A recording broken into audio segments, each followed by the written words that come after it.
Hello everyone and welcome back to another video. In today's video we're going to be going over the, well I won't say brand new, he's still quite new, the most recent LR Bon. I've had a little while to use him and test him out and stuff, and I thought I'd do how to build for him now. So generally he is probably, I want to say, the most balanced LR in the game.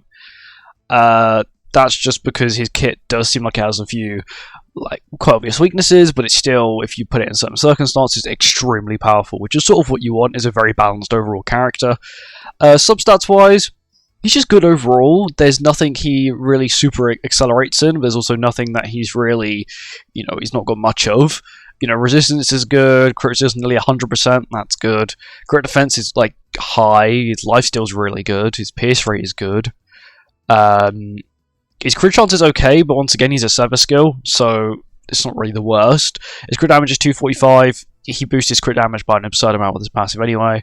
And this CC isn't the best, but once again, he's definitely still not the worst. If I True Awaken him, that's another 1,000 to upgrade his relic. That should get him to 74,000. He's got perfect HTB defense gear. I think if I level up the rest of his weapons, he may be able to reach 75k, so maybe you're looking at a 75k CC character at the most, which is really good. But it's not going to be, of course, I think melee Liz can reach 78k, I think so, or something along the lines of that. They can reach really high amounts of CC. So let's go on to skills. The first one is Extort, 25%, 35%, and then 50%. So 2 turns, 2 turns, 3 turns. 2 turns, 25% Extort is absurd. Because not only does Extort steal their stats, it steals their current stats.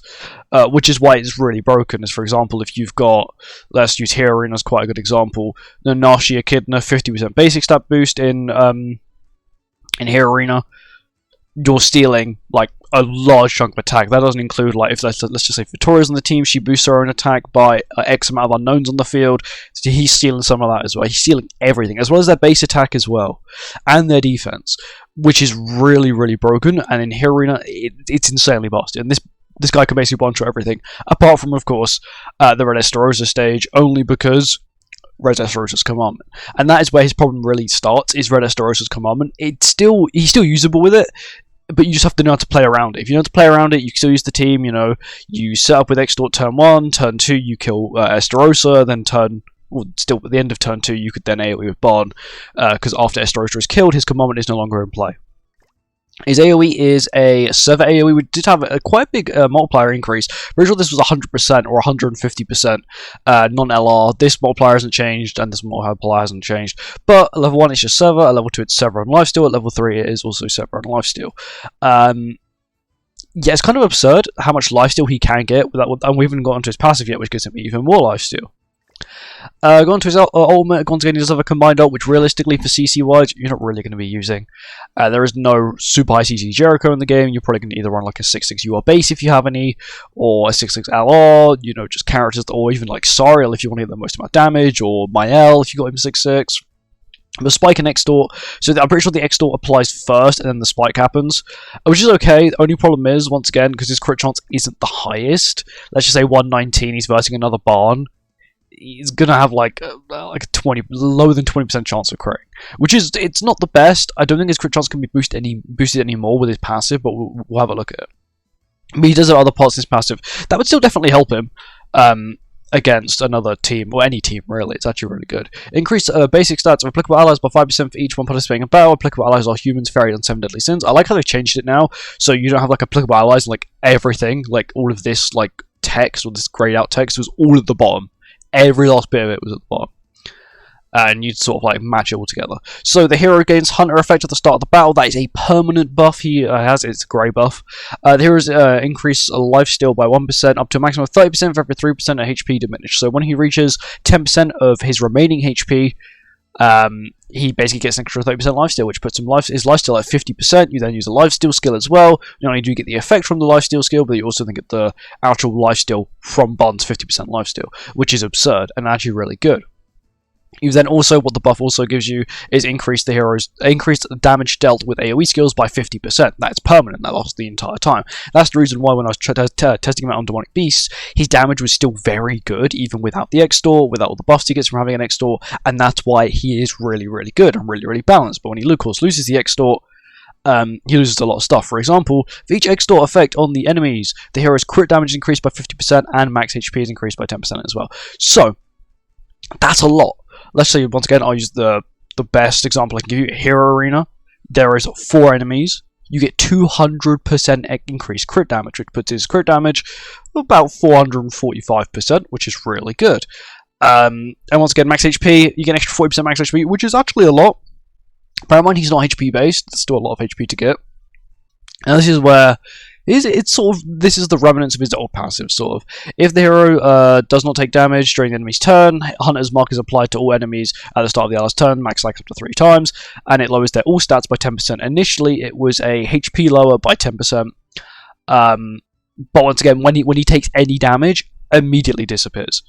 Which is why it's more fair, because like it's not like after the first skill, let's just say, right, you've procced a single bit of this passive once. So you've procced it, it then goes on to their turn again. Melee uses an AoE. The first hit of that AoE, like the very first hit of it, will immediately remove the debuff. So then the rest of those hits have, melee's increased stats and all that kind of stuff as well. So it's good, but I'd say it definitely works better against single hit enemies. I can't really think of any that are currently in the meta, like Rudius. He's not in the meta, but he's just a very good example. He heavily relied on critting, and you need 1 hit with his big hit move. So if you lowered his crit chance by another 10%, and they've only got 1 big hit move, it lowers the chance of critting, which is actually kind of handy.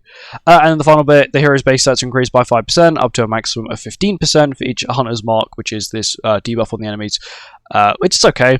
Realistically, are you going to get many stacks of it? You may get, once again, 1 turn of it, which is the reason why it's only 15%. So let's just say you don't take damage for 1 turn, and you've got 3 enemies, you're immediately going to apply 3, you're immediately going to have that basic stat boost.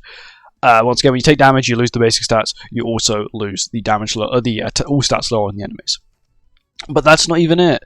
He can increase his attack by 50%. So if a critical strike occurs, the hero's attack on an enemy, so basically just AoEs, the hero's attack is increased by 10% up to 50%. So a 50% attack boost, plus 200% crit damage, plus a 50% AoE damage boost, plus 15% basic stats, plus the ability to steal even more stats using Extort, plus the ability to lower the enemy stats by all stats by 10%. You've then got, if you have that debuff, you then get an extra 15% basic stats. So his kit is overall very good. Of course, there are a few gimmicks. Once again, Extort boosts this, or if you don't take damage, you lower that, which then boosts your own stats. But once again, he's got all these other parts of his kit. That means that if you can't extort, he can still put out half-decent damage, and he can still be a half-decent DPS.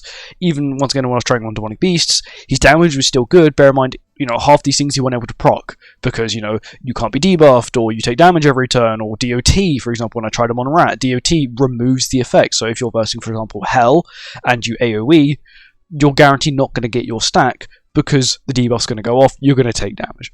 But it's just how it is, though. When it comes to ult level, he's I don't think he's on the SSR tickets, but you can actually buy him in the coin shop. He's actually a coin shop purchasable character in the, I think it's 5 SSR coins. You can buy a box, which then you can pick this bond, and that's how I got him 6/6. Initially, I only had him like 2/6. This is like about a year ago, and I just started buying dupes of him just in case he got an LR or something good like that, which he did. Gear-wise, I've given him perfect HP defense.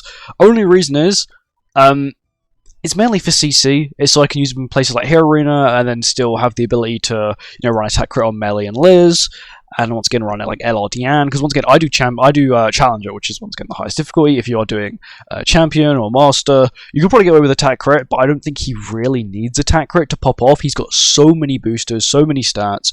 If you're running Queen Deanne, you've got the 30% damage increase from her stance, her relic, as well as her 15% attack related stat boost. You got Liz melee shield buff. You've got all of these buffs that once again you can run with the Sins team. He also works with fairies as well. Are you really going to be using him with fairies? Probably not, because there's not many fairies that work either universally or with humans. Lance is an exception because once again he is half and half. Once again, Glocks also works with both as well, so that's also pretty good.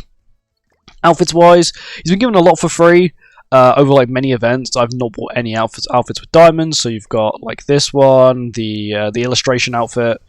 And then you've got Final Boss as well. They haven't actually brought back Final Boss Spawn in a while. I think they should really bring it back with the LR to sort of like a celebration, but also it's a free outfit for people as well. Weapons wise, you've got like Affinity outfits, weapons, once again Final Boss again.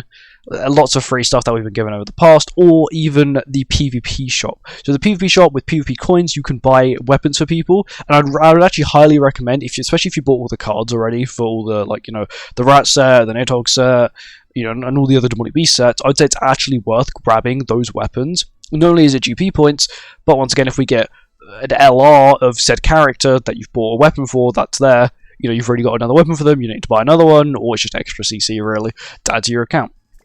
Headgears, once again, there's so many events. So you've got the Legendary Final Boss, you've got the Final Boss one, you've got the LR one, you've got the Standard Bomb one, you've got the Event one, and then you've got, I think this is an Affinity one as well. But yeah, not many headgears have been given out for free for Barn. A lot of them, sort of, once again, 2 Final Boss ones, this current LR one, and a Standard one, and you've got an Event one, and then this. So if you've not been playing for quite a while, you may not have all these headgears, don't worry about it. It's pretty standard. A lot of this stuff is like locked behind events, especially these 3 here are all events. I've only got 6 in total, and 3 of them are from events. 2 of them are from the same event, which is Final Boss. So you've got the Legendary difficulty, which doesn't actually exist anymore, and then the actual Final Boss one itself. It's Relic. It gives okay stats, mainly just an insane attack boost. I can upgrade the Relic if I wanted to, which I might for Hero Arena, but that's really it. In PvP, once again, he has problems, but once again, a lot of characters have problems in PvE, whether it's like a hard counter, or, they heavily rely on a certain buff or a certain gimmick. Generally, Barn sort of relies on the gimmick of Extort in PvP, but once again, you can quite easily say that the reason you're making him, you can quite easily just say you've made him for Hero Arena, and it's justified, because he's actually really good in Hero Arena. But anyway, thank you for watching, and I hope you enjoyed. I'll see you in the next one. Goodbye.